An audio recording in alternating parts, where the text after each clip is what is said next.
Hello, listeners. Welcome to this episode of Bevier Broadcasters, a podcast about new developments in agri-food issues, brought to you by the Communicating Agriculture class at the University of Illinois. We named our podcast Bevier Broadcasters after Bevier Hall on the Champaign-Urbana campus where we meet for class. I'm Maveric Varland, a major in engineering technologies and management of agricultural systems, and I'm from a tiny little town in north central Illinois called Seneca.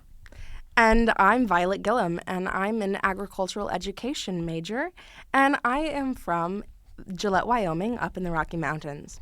And today you are going to hear about the new developments in the H5N1 Bird Flu virus and how it's affecting the dairy industry and farmers, and why it's important to you. Before we get started, Maverick, I'd love to ask you, how was it growing up in a little town in Illinois?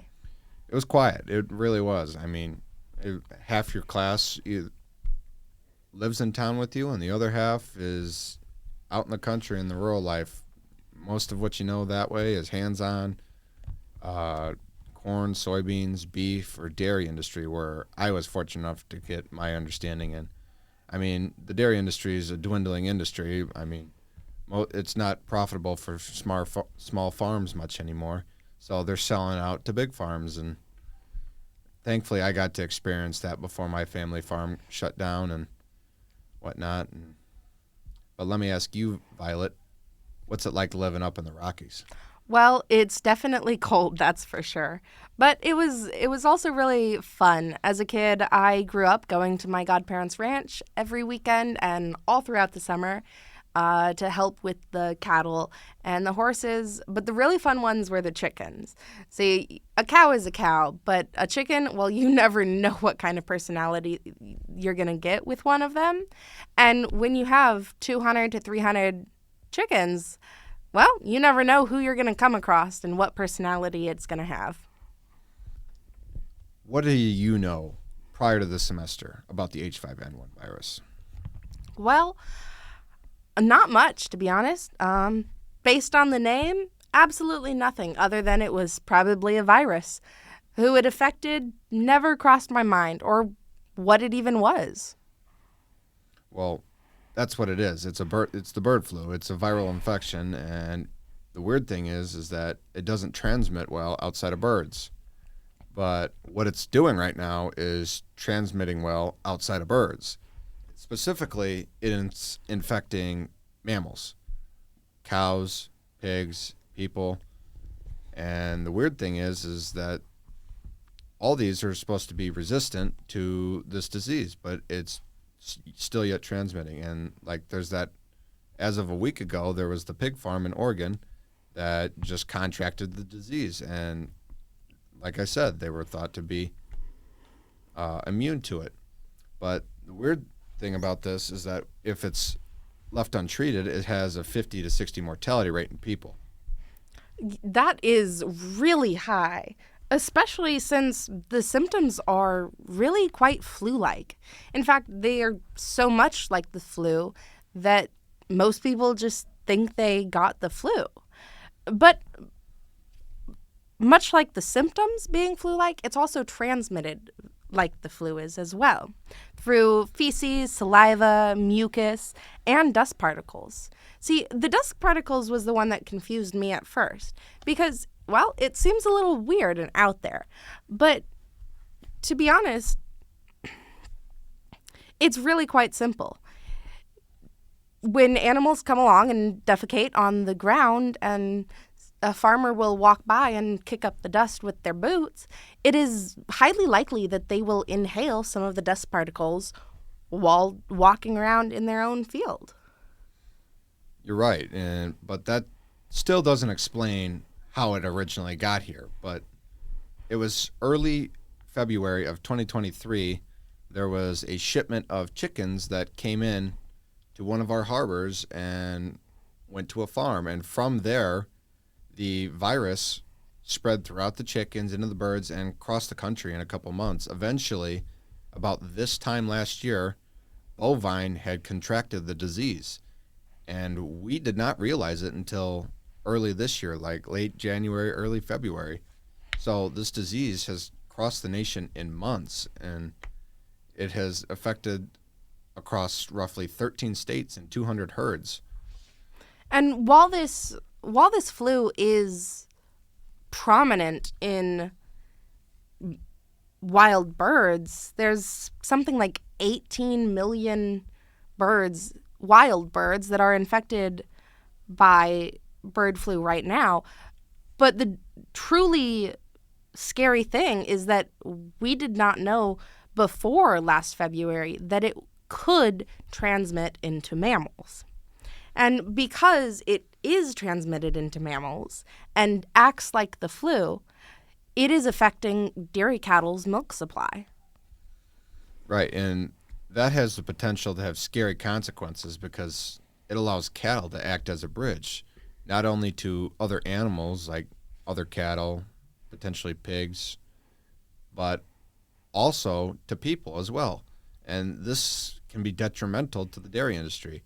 It can spread to farmers, it can spread to other cattle, but when these dairy cattle get the disease, they lose their milk supply for up to 3 days, like up to 100% for 3 days. That's quite a bit. And if you get this across your herd, it can be detrimental to your operation. It can shut down small farms. It can, but that's only the tip of the iceberg, because a lot of small farms, they do a lot of hands-on milking. Like, they have to go in there and they have to manually put on the milking devices and whatnot, because small operations don't have the money for robots.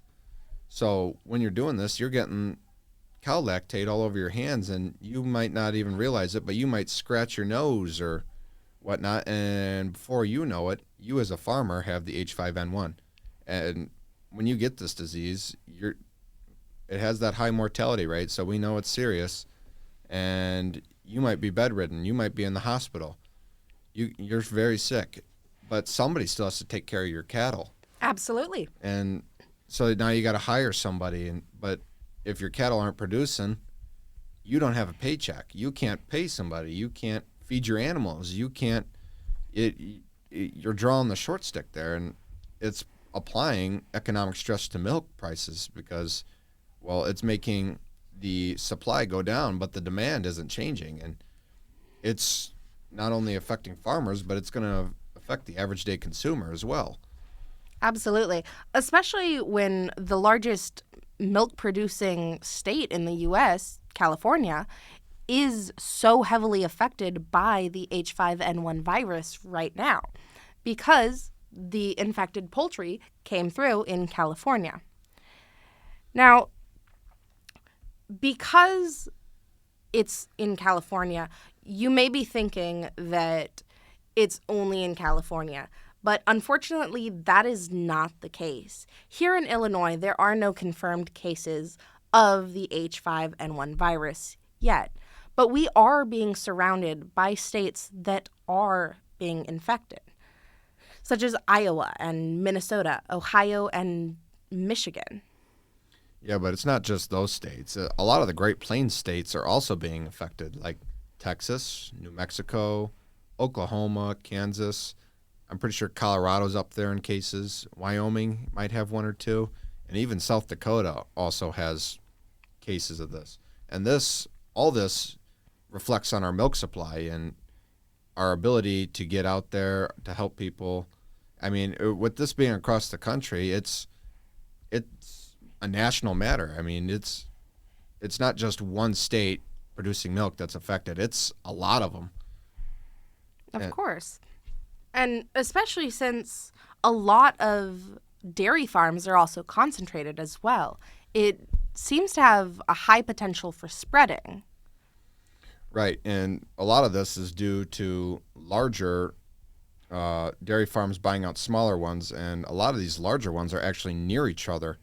So when the milk truck comes, they have less distance to travel between farms before they have to go back to have the milk homogenized and pasteurized. It saves fuel, and it makes the whole operation simpler. Of course. But luckily for the average consumer, the process of pasteurizing milk means that the virus is going to be killed when it is rapidly heated and then cooled. So while it is applying economic stress to the milk prices and the dairy industry, it is luckily not a health concern for the general consumer of pasteurized milk. Right, but regardless of the milk still being safe, we as a country are still trying to get ahead of this and are actually making great progress on doing so. And part of this is that states that do not already have the virus, they have guidelines and plans if there were to be a case confirmed in their state. And that might include like the milk being tested for the disease to help narrow it down to location.